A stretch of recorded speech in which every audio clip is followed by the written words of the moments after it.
Hey everyone, in this guide I will show you how you can turn off or turn on iPhone 17.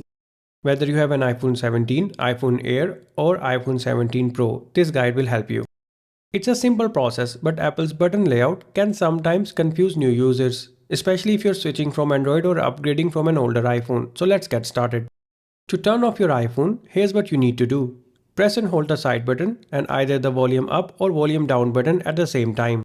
Keep holding until you see the slide to power off slider appear on the screen. Swipe the slider from left to right to power off your iPhone.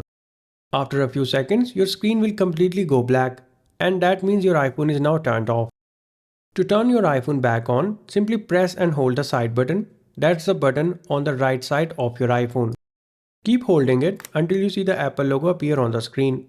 Once you see that logo, you can release the button. Your iPhone will take a few seconds to boot up, and then you will see the lock screen or the setup screen if it's a new device. That's it, your iPhone is now on. If your iPhone's side button is not working, you can also turn off your device from settings. To do this, go to settings, tap on general.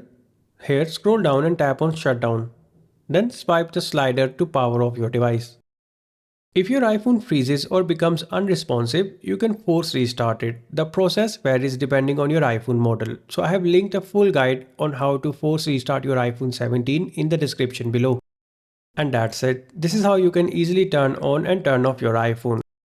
If you found this video helpful, then make sure to give it a thumbs up, subscribe to iOS Hacker and hit that bell icon so you never miss a new iPhone tip or tutorial. Thanks for watching.